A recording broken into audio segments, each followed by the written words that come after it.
बिस्मिल्लाहिर्रहमानिर्रहीम। Third topic है हमारा 6.2.2 यानी कि पोटेंशियल एनर्जी वाला। इसका क्वेश्चन क्या होगा, what is the potential energy.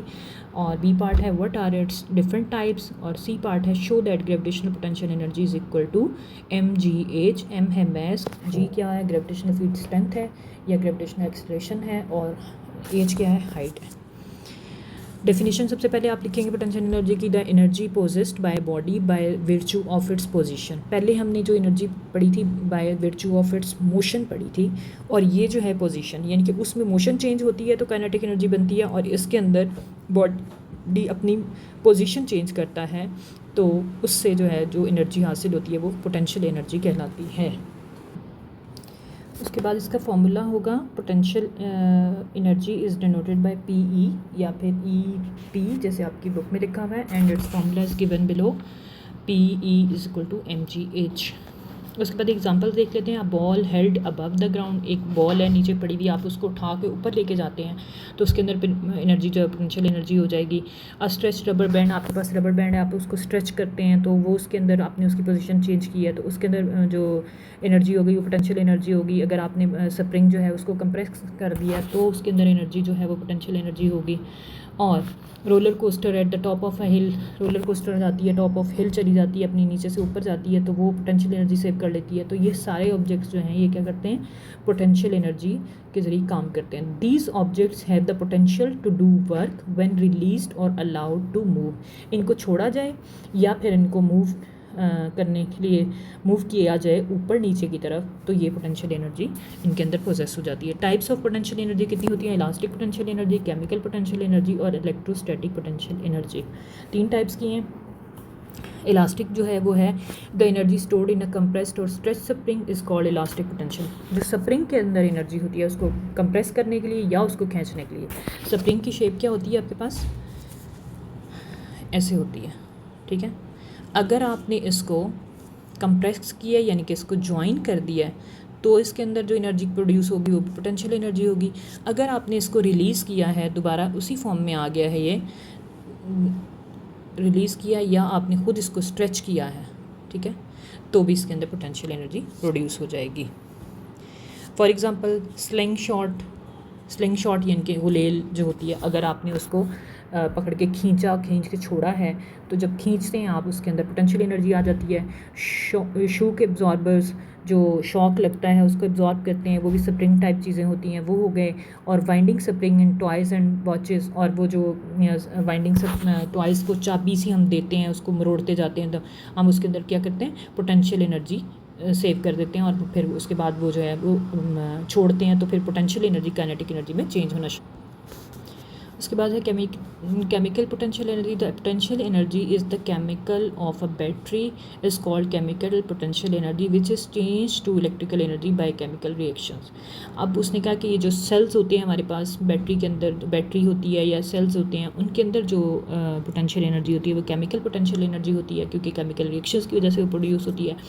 और बल्कि जो है वो इलेक्ट्रिकल एनर्जी में चेंज हो जाती है, लेकिन केमिकल रिएक्शन जब हो जाता है उसके बाद है electrostatic potential in a capacitor which consist of 2 conductive plates with opposite charges. The electrostatic potential energy is stored in the electric field between the plates. अब ये थोड़ा सा समझने वाली बात है कि इलेक्ट्रोस्टैटिक पोटेंशियल क्या होता है।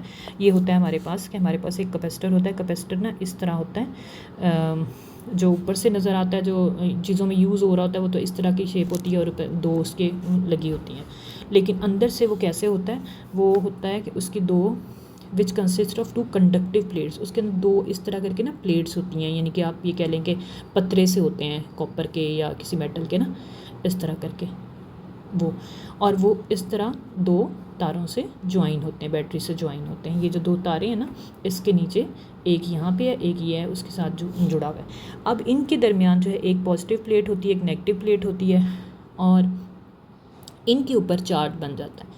पॉजिटिव प्लेट के ऊपर सारे नेगेटिव इलेक्ट्रॉन जो हैं इकट्ठे हो जाते हैं और पॉजिटिव प्लेट के ऊपर नेगेटिव प्लेट के ऊपर पॉजिटिव चार्जेस इकट्ठे हो जाते हैं। और इस तरह जो है ना फ़्लो करता है, ठीक है। अगर पॉजिटिव की वजह से करेगा तो वो इधर को जाएगा, अगर नेगेटिव की वजह से करेगा तो वो इधर से मूव करेगा। और ये बैटरी लगी हुई है, तो ये कैपेसिटर की ये शेप होती है। तो वो ये कह रहा है कि in a capacitor which consist of 2 conductive plates with opposite charges electrostatic potential energy is stored in the electric field between the plates. अब मैंने आपको बना के दिखाया कि ये जो 2 प्लेट्स होती हैं, चार्ज प्लेट्स होती हैं, ठीक है। अगर ये पॉजिटिव साइड है बैटरी की, ये पॉजिटिव साइड है, नेगेटिव साइड है, तो पॉजिटिव पे इस पे जो इकट्ठे हो जाएंगे वो नेगेटिव चार्जेस इकट्ठे हो जाएंगे, अट्रैक्ट हो जाएंगे, और इस पे पॉजिटिव चार्जेस अट्रैक्ट हो जाएंगे, ऑपोजिट होते हैं, और इनके दरमियान एक इलेक्ट्रिक फील्ड प्रोड्यूस हो जाता है, ठीक है।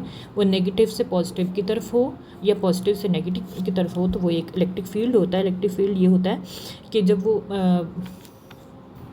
इलेक्ट्रिक फील्ड प्रोड्यूस होता है जी, यानी कि जिससे करंट इलेक्ट्रिसिटी प्रोड्यूस होती है।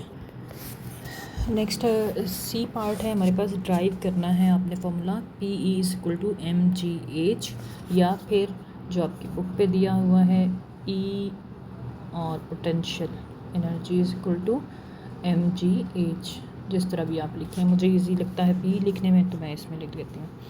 अच्छा जी, आगे है mathematically gravitational potential energy is the product of मास।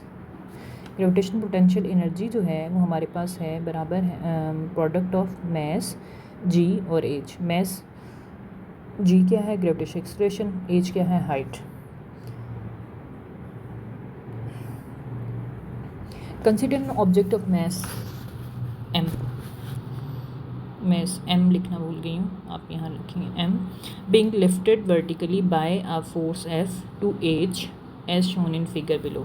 एक ऑब्जेक्ट है, ठीक है, उसको आपने लिफ्ट किया है, नीचे से उठा के ऊपर लेके गए हैं। तो ये फिगर जो है ये पूरी नज़र नहीं आ रही, ये देखें, ठीक है ना, ग्राउंड है, ऐसे ग्राउंड है, उस पर ऑब्जेक्ट पड़ा था, यहाँ पे आपने उसको उठाया है और ऊपर ले गए हैं, ठीक है। ये आपने एज कवर किया, यानी कि इतनी हाइट पे आप ऊपर ले गए हैं उसको, और मास कितना था इसका, M था। जब आप कोई चीज़ ग्राउंड से ऊपर या ऊपर से नीचे आती है तो उसके अंदर ग्रेविटेशनल एक्सेलरेशन शामिल हो जाता है G, ठीक है। ऊपर जाएगा तो पॉजिटिव G होगा, नीचे की तरफ आएगा, नीचे की तरफ जो है वो हमेशा पॉजिटिव होता है, क्योंकि उसकी असल डायरेक्शन ग्राउंड की तरफ होती है, तो पॉजिटिव होता है। लेकिन जब ऊपर जाता है, ऑपोजिट जाता है, तो -G होता है, जब वो अगेंस्ट करता है काम, ठीक हो गया। तो आप यहाँ लिखेंगे consider an object of mass M being lifted vertically by a force F to H as shown in figure below। the work done by the force F is given by equation। अब हमारे पास जो work done होने लगा वो क्या होगा, W = PE, और पोटेंशियल एनर्जी की सूरत में वर्क डन होने लगा है। पहले एक वर्क डन हुआ था काइनेटिक एनर्जी, जिन काइनेटिक एनर्जी की सूरत में, अब पोटेंशियल एनर्जी की सूरत में हो रहा है, ठीक है। तो वर्क डन का फॉर्मूला जो है वो हमें पता है, W = FD या FS, जो भी कह लें, ठीक है। तो उसके बाद आप देखेंगे कि हमारे पास जो है फार्मूला F = यानी कि इसका मतलब ये हुआ कि हमारे पास जो है वर्क डन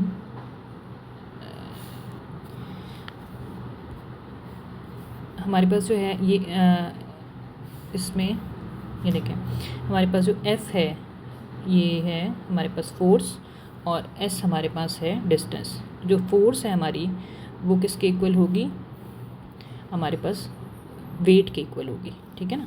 जो उस ब्लॉक का वेट है जिसको उठा के जिस ऑब्जेक्ट को ऊपर नीचे लेके जा रहे हैं, ये जो W आपको नज़र आ रहा है ये वर्क डन नहीं है, बल्कि ये क्या है, वेट है, ठीक है। W = और वेट और फोर्स, ठीक है, ये सेम होती हैं, और एनर्जी और वर्क डन जो है वो सेम होता है, वर्क डन ये वाला, ठीक है।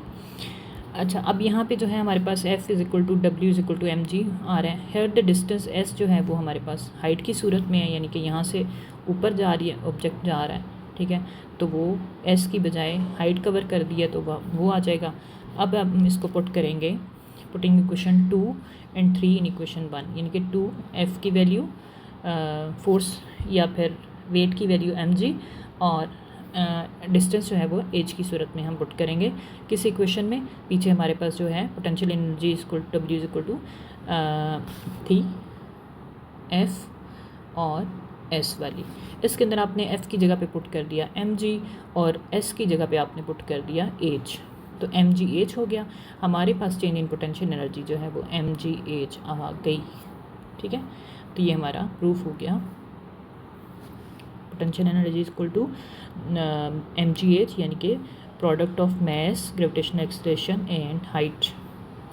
तो मेरा ख्याल है यहाँ तक आपको समझ आ गया। ये एज इट इज़ आप लोग सारा टॉपिक जो है इसको राइट कर सकते हैं, इसको समझ के, और इसको याद कर सकते हैं। अगर आपको प्रूफ आए कि P is equal to mgh या kinetic energy is equal to half mv square, तो आपने ये डेरिवेशंस करनी है। अल्लाह हाफ़िज़।